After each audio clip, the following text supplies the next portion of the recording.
All right, so there's a request for early um, termination on your case. I'm not inclined to give you early termination. I mean, what you did was awful.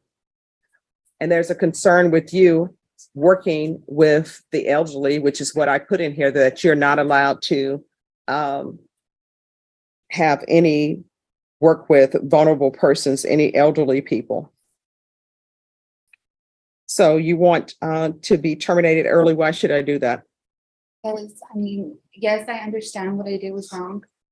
But I've never violated probation. I've never failed a drug test. I hold a steady job, and it's not even in the medical field anymore.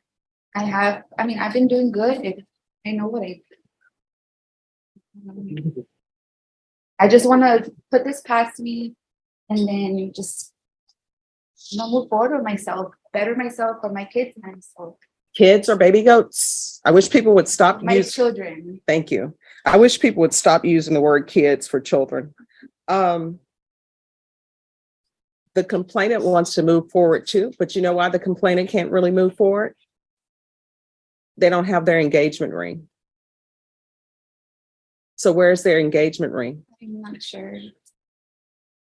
Find their engagement ring, and then maybe I'll consider early termination. I don't know what they said, what happened with it, but I know from my understanding, it was pawned in the pawn shop or something. Well, I mean, this is an engagement ring that you're responsible for. So what do you mean? You're saying your understanding that it was pawned in the pawn shop. You're acting like some phantom did that. Who pawned it in the pawn shop? Myself. All right, so where is their engagement ring? They want their engagement ring. You're before me saying you want your probation terminated early because you're ready to move on with your life. Correct. She wants her engagement ring. And since this is an elderly person, that means that engagement ring, they probably had it since who knows where. How long? Buckle up, guys. Today we are going to dive into an intense courtroom moment where a defendant faces a harsh reality of a judge's decision. Right from the start, emotions run high as a request for early termination of probation is met with fierce resistance. The judge digs deep into the defendant's history, confronting her about a stolen engagement ring worth over $100,000. This isn't just legal procedure. It's a confrontation filled with moral weight, anger, and justice being served. The tension builds as a defendant tries to explain herself, but the judge stays firm. This opening moment sets a powerful tone for everything that follows. And that engagement ring cost that person $15,000. And how much did you pawn it for? I don't even remember. It's been a few years now. Yeah. See, here's the thing. You commit a crime. And for you, it's like, oh, I'm done. I don't even remember. No, it's not. Yeah. I'm not giving you early termination. You're going to do every bit of the 8 years that you're on for this probation. And you need to sit and think about the engagement ring that you stole from an elderly person when they allowed you into their home to take care of them, and you went and pawned it, and you're walking around enjoying your best life, wearing eyelashes that are too long. I don't know why people are doing that. I think that's a new style or something, but no. So you are not going to be off of probation early. So probation, please tell probation officers to quit submitting me documentation asking for her to be taken off early. I'll only truly consider taking you off probation early if you return her $15,000 engagement ring that you took to some pawn shop and they probably gave you maybe $200 for it. She wants her engagement ring back, and you should want her to have it back. And then until you internalize what you did to her, an elderly person allowing you into their home to work and you stealing their engagement ring, you have learned nothing on probation. Here's where the tension spikes. The judge delivers a no-nonsense verdict, firmly denying early termination and emphasizing the gravity of the crime. The courtroom is filled with raw emotion as the judge addresses betrayal, responsibility, and the pain caused to an elderly victim. The defendant's casual response contrasts sharply with the judge's stern words, intensifying the drama. The judge drives home the point that crimes have lasting consequences, and there is no shortcut to accountability. This is not just about breaking the law, it's about breaking trust. This part crystallizes a moral core of the case. That's all. The answer is no. Judge, may I approach you? Yes. Court is calling 2022 CR 11474W, State of Texas versus Destiny Argumedo. Could I have the parties announced for the record for the state? Daniel Escobar from the state of Texas. Defense? Cheryl Patterson with the defense. All right.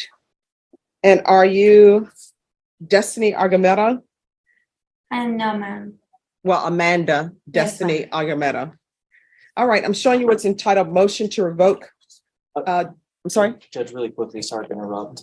Defense and I had spoken. I think defense had filed a motion for competency eval. Mhm. That's what we wanted to approach on. Ah. So where are we on the competency?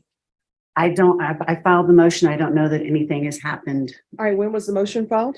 I believe it was early part of last week. Oh, there. Right. Okay, thank you. All right, so it's been referred to magistrate's court. So, Ms. Ferguson, I need a reset on this. Can you let the magistrate know that she doesn't need an informal inquiry, that she just needs an evaluation? Your Honor, we'd actually, in speaking with the prosecutor and with my client, we'd actually like to withdraw that motion. We feel that she just did not understand the questions and was very nervous that day. Okay. All right, we're on the record then. Are you Amanda or Destiny Argumedo? Yes, ma'am. Can you raise your right hand for me?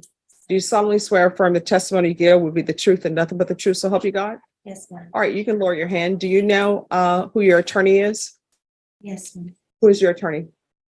It's hard to pronounce her last name. Okay, what's her first name? Sorry. Can you point to your attorney? Who's your attorney?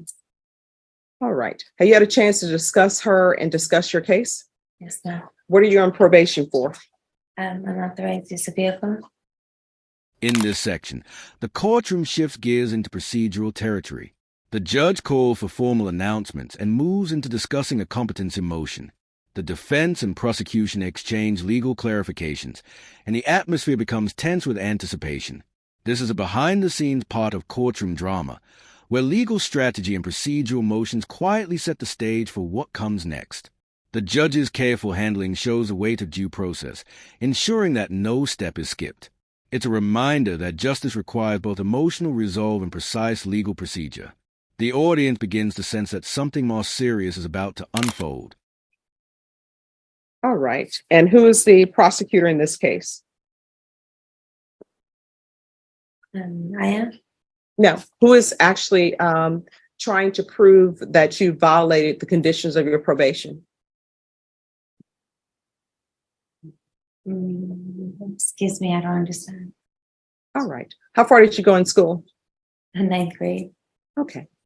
All right. You're on probation. Do you understand that? Yes, ma'am. Okay. You understand, you told me you're on probation for an unauthorized use of a vehicle? Yes, ma'am. What is your range of punishment? It was 2 years of probation and parenting classes. All right. If I were to send you to prison or to the state jail facility, how much time could I give you? It was 2 years. Okay. So, with regards to this motion to revoke, Yes, ma'am. who has to prove to the court that you didn't do what you were supposed to do on a motion to revoke? Myself. I'm sorry? Myself. Okay. I think she may need an evaluation. Yes, Your Honor. Okay.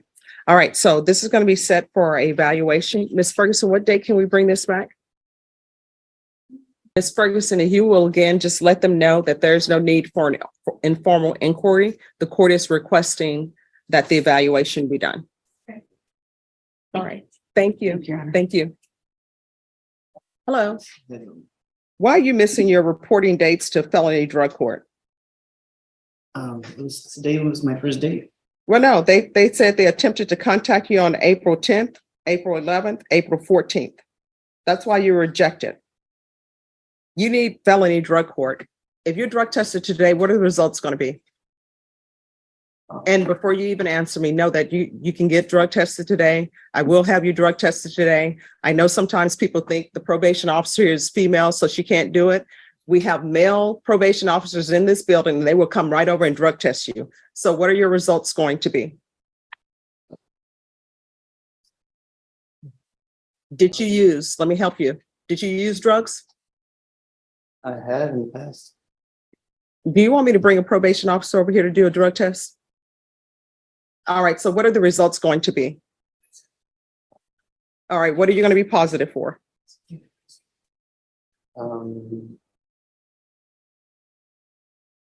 Meth, All right, meth.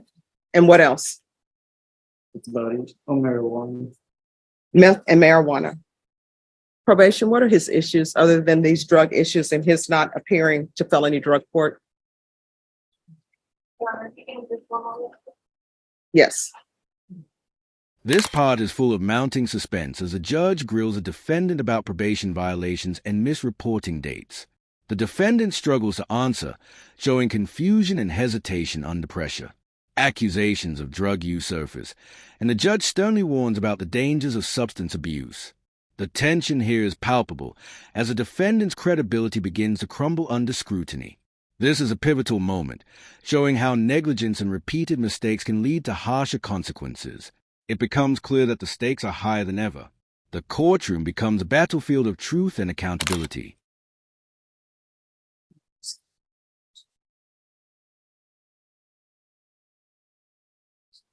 And is it going to be heroin as well? Because last time you were here, it was heroin as well.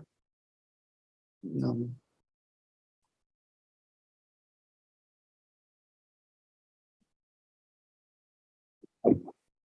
Thank you. Only been on probation a month at this point. So it really hasn't given enough time to complete the other terms of his probation. He did report no issues there. He's reporting, except for he was not putting in to report for his felony drug court. All right. We're going to get a date for you today for felony drug court, Mr. Gomez. If you miss that appointment, a motion to revoke is going to be filed. You understand? Yes, ma'am. So we're going to do it one more time. Do you have a telephone number? Yes, ma'am. I've been getting the messages. Well, why you not been reporting to them if you've been receiving messages? Well, this was the date today. All right. I think there's some drug cloudiness going on here. So, and I mean that in all sincerity. I'm not trying to belittle you or anything. I'm trying to save your life, because last time you were here it was a heroin issue. Now it's a meth and marijuana issue. If you do not take care of these issues, what's going to end up happening is either you're going to end up in prison or either somebody's going to find you on the street because you're going to get a bad batch of drugs. Do you understand? Yes, ma'am. All right. So let's do a re-referral to felony drug court.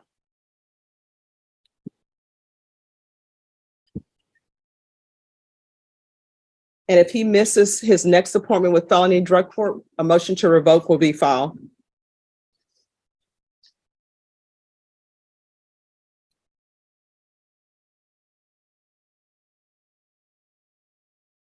All right, thank you. The final part delivers closure, but also a stern warning. The judge issues a re-referral to felony drug court, making it clear that failure to comply will result in a motion to revoke probation. The gravity of the situation lands heavily, and the defendant faces a moment of truth. The courtroom grows silent as the judge drives the point home. There is no second chance without accountability. This is a culmination of tension, discipline, and moral reckoning. Justice isn't just served, it's cemented. This ending leaves a lasting impression that crime and negligence always have consequences.